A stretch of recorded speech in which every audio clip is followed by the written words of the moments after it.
Covering news where you live. This is 5 News.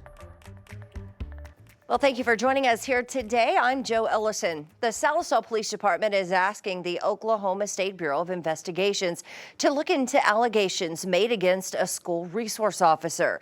Now, those allegations say Officer Blaine Griffey made inappropriate contact with a student. Griffey is on administrative leave until this investigation is complete. We'll bring you any updates on the investigation right here at 5newsonline.com. Meanwhile, after his body turned up in an Arkansas lake, we're learning new details about how a Missouri doctor died.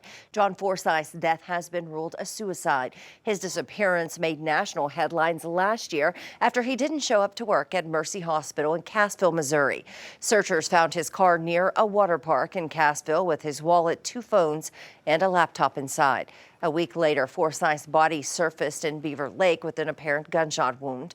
While the death has been ruled a suicide. The Benton County coroner says he can't release the cause of death while Benton County detectives continue to investigate.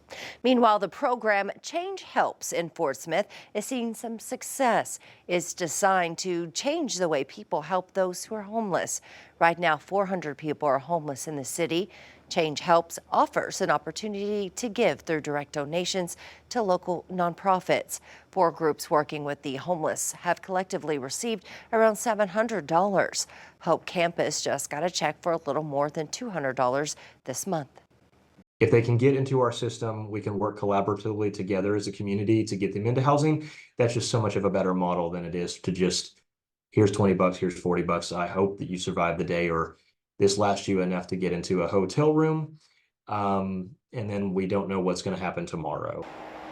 Now, if you'd like to help with this project, you can text FORT to 91999 and make a donation to an agency of your choice. We'll have more news in just a minute, but first, let's get a check of that weather with meteorologist Zach Scott. Hey, Zach. Hey, Joe, we got a good forecast here across 5 country today. Mid to upper 70s, northwest Arkansas, plenty of sunshine.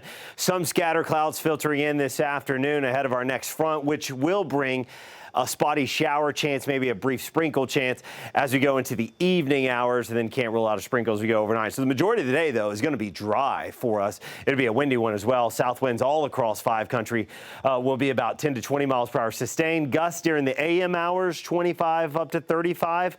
And then as we get into the afternoon hours, our winds will start to relax. So it'll be windiest for us across the first half of the day, and then we'll get lighter winds as we push through your afternoon into the evening. Plenty of sunshine, blue skies in the River Valley, upper 70s, low 80s.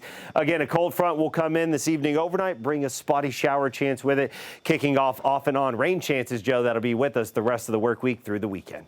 All right, thanks, Zach. Well, now that the 188th in Fort Smith will be the new home to an F35 pilot training center, city leaders are getting public input on how to keep the noise from getting out of hand. 5 News reporter Parker Abels was at the first of 2 public meetings. He explains how it'll have an impact on the area around the airport. We are proposing are certain sound attenuation requirements for walls and windows in order to reduce the amount of sound that gets into a home. And this is only for new construction. For homes and buildings currently in the area, we have a list provided by our Building Services Department that show what can be done to help reduce noise. This overlay will be a huge part of the city of Fort Smith, so Gefkin wants everyone's voice to be heard before they move forward with this plan. We're going to be affecting everyone's lives. And so we need to have everyone's input, because there may be something that we didn't think about, that if we fix it now, like we should, it could mitigate that. Both Gefkin and Fort Smith Director of Planning and Zoning Maggie Rice say they believe this training center will be transformative to the city. Fort Smith, I think, has had some close times where it could have had a transformative project and it hasn't. Now's the time.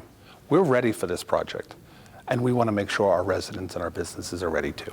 I think that ultimately it's going to be a very positive impact. I think that the economic development that will come from the new military mission will be very positive, and what we hope to do through the zoning overlay is mitigate any sort of adverse impact that could come from noise from aircraft. And while many citizens have concerns, many say they are encouraged by the effort the city is putting into listening. But I think the city, you know, they've put it on paper. They've gone one side of it.